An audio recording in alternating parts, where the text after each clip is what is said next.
Now let's solve another problem that involves side-side angle using the law of sines.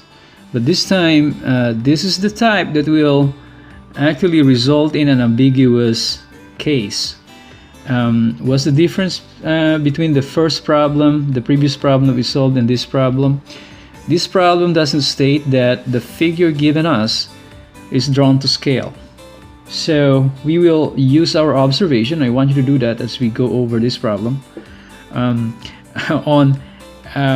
We will evaluate our answer as we go along the way, and then with that we will make a conclusion as to other possibilities so that we can give all the possible answers. So let's have at this. It's gonna be solve the given triangle. We are given with a side, and an angle not included between the two sides. So now, it seems to me that we're given with P right here. It's gonna be, nope. P is equal to 25. R is equal to 53. We want to solve for the measure of angle Q. We want to solve for the measure of angle R, and we want to solve for the length of side Q. So let's start by looking at solving the measure of angle R, because that's the only first step that we can do here, because angle Q and side Q are both missing. So you have to find the measure of angle Q first before we can find the length of side Q. So let's do that. So it's gonna be let's solve for measure of angle R. So we'll say sine R over well, the side opposite R is 53 over 53 is equal to, let's find another pair of side angle, both of information of which are given. So it's going to be sine 23 and 25. This is going to be sine 23 degrees over 25. All right, so we're going to be solving for sine R here. What we're going to do is let's cross multiply, or what we can do rather is, since we're dividing sine R by 53, let's just multiply both sides by 53, the opposite of dividing by 53. That way that will cancel. So we have sine R is equal to sine 23 degrees times 53 divided by 25. So let's find the value of sine R, and then we'll find, using the inverse sine, we'll find the value of the measure of angle R. Let's do that in our calculator. Okay, so you have sine 23 degrees will be sine, sine 23 degrees times 53 divided by 25. Okay, seems to me that sine R is equal to 0.8283. Okay, 0.8283. Again, 4 decimal places for intermediate answers, and then just round it off to whatever accuracy is indicated in the problem. So now, sine R is equal to 0.8283.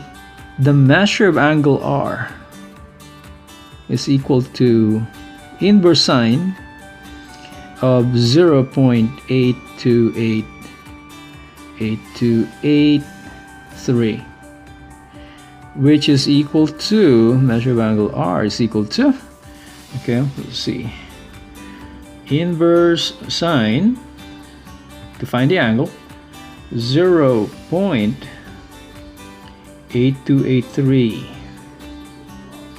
is equal to 55.92 or 55.9 degrees. Okay, or we can say that angle R is around 56 degrees. Okay, 56. Let's use 55.9. 55.9 degrees. Okay, so we have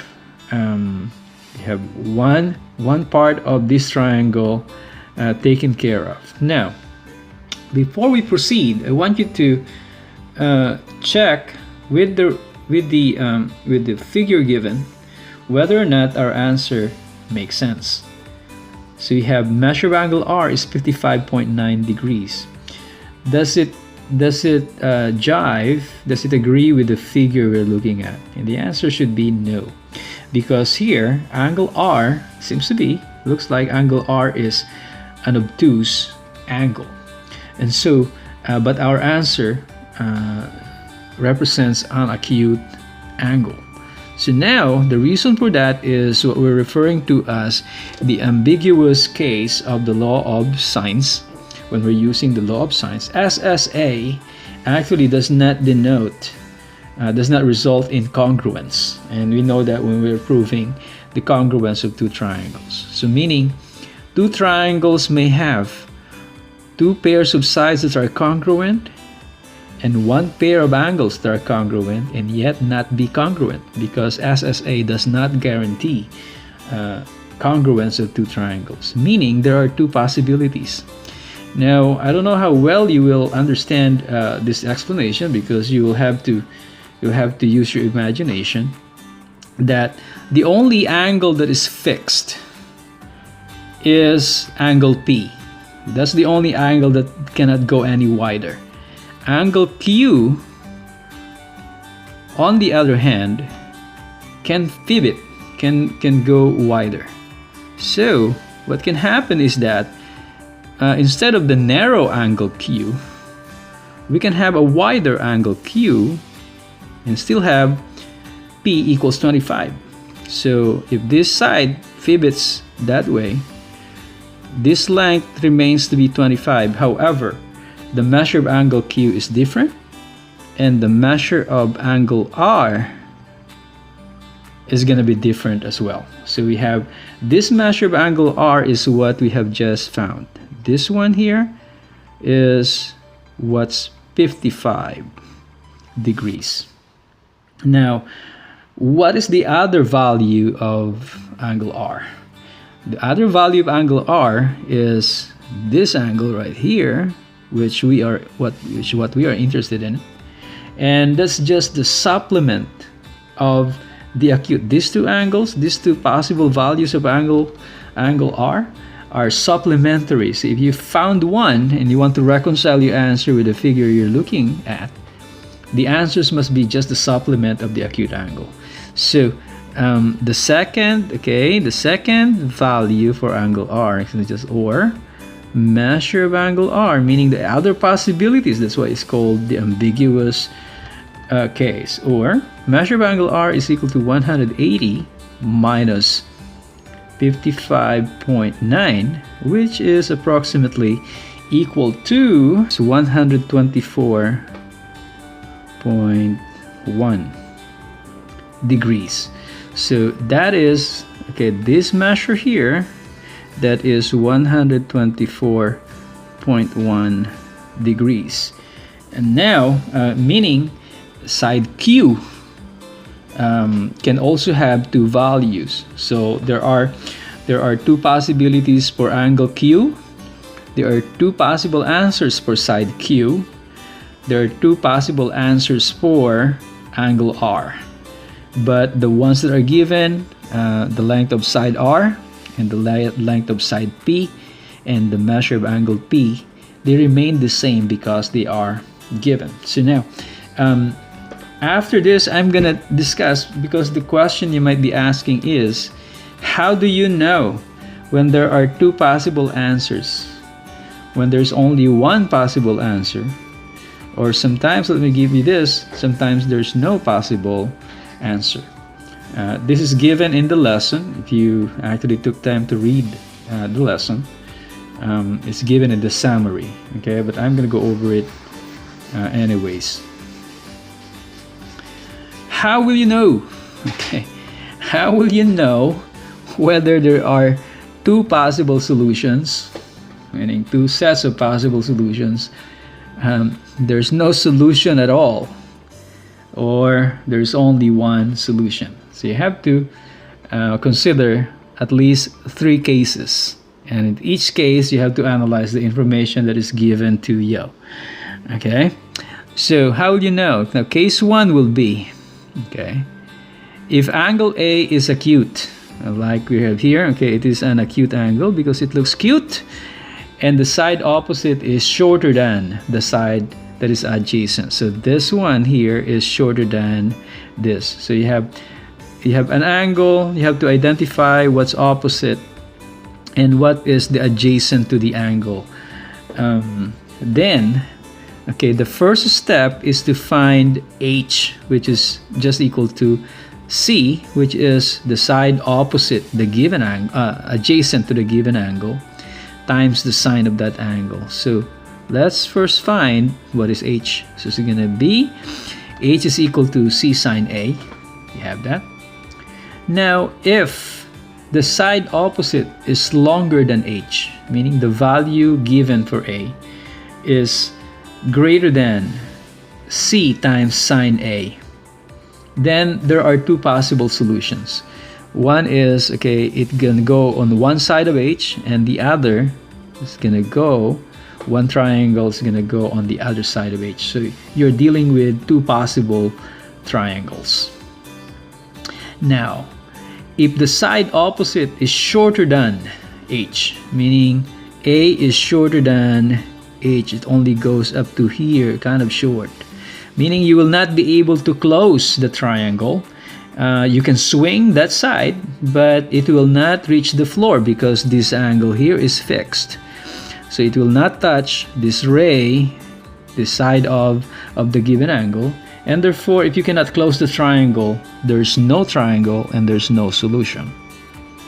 I hope you're imagining this. If the side opposite is equal to H, so meaning A is exactly equal to H, okay, so when you swing this over there, it exactly matches H, and remember that H is perpendicular to whatever is the ray, the side of this angle, then you only have one solution, that is a right triangle. All right, so if A is acute and one of these 3 are true, okay, your key is to evaluate what is the height first, or the hypotenuse, the altitude first, and compare it with the side opposite the given angle. Now, let's take, for example, let's say A, okay, A is equal to 8, C is equal to 12, and measure of angle A is equal to 30 degrees. Okay, so now the question is are there 2 solutions? Is there only one solution, or is there no solution at all? So what I'm talking about is find, okay, C sine A, or the height. So H is equal to, okay, in this case, the side adjacent to the given angle is 30 degrees is C. This one here, that's your C. This is going to be 12 times sine, the given angle is 30 degrees. So it's going to be sine 30 degrees. Sine 30 degrees. So H is equal to 12 times, well, you should know by now what is sine 30 degrees without using calculator. Sine 30 degrees without using calculator is just 0.5 or 1/2. It's going to be 12 times 1/2. So H is equal to 6. All right. So let me clean this up.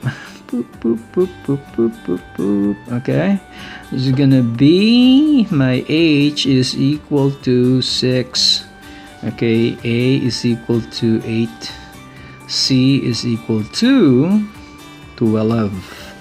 Alright, now ask yourself, is A greater than H? The answer is yes. So there are two solutions. Okay, two solutions. Alright, so there are two solutions. Now, what if what if we were given instead of A is equal to 8, well, we kept C is equal to 12. But this time, okay, let's cross this out. This time, A is only equal to, let's say, 5. Okay, A is equal to 5. Okay, C is equal to 12. Measure of angle A is still 30 degrees. So, but A is equal to 5. Solving for H is still 6. So now, if A is equal to 5, no. If A is equal to 5, then, okay, next is equal to 6. There is no solution. Why? Because if you swing this way, it will not reach that floor. Remember, this angle is fixed. That's 30 degrees. So it will not touch the floor. You will not be able to close the triangle. Therefore, for A is equal to 5, there is no solution. All right.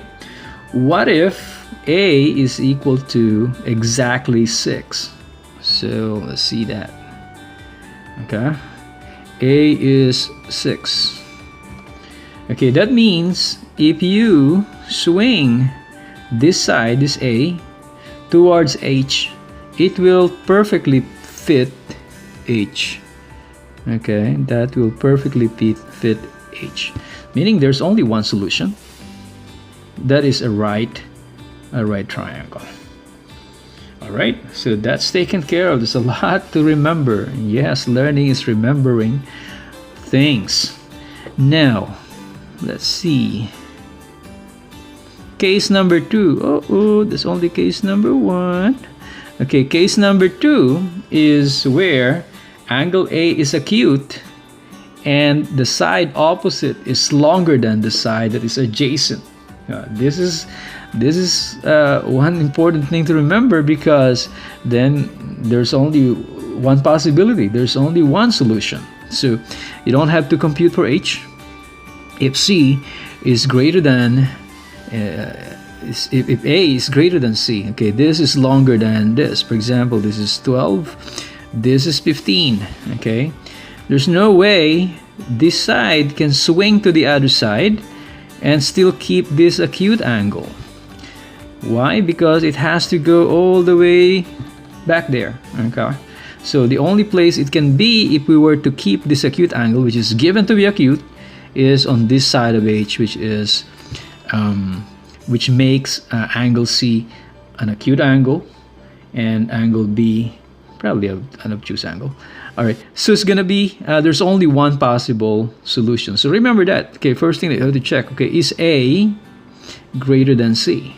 Okay, if it is, then there's only one solution.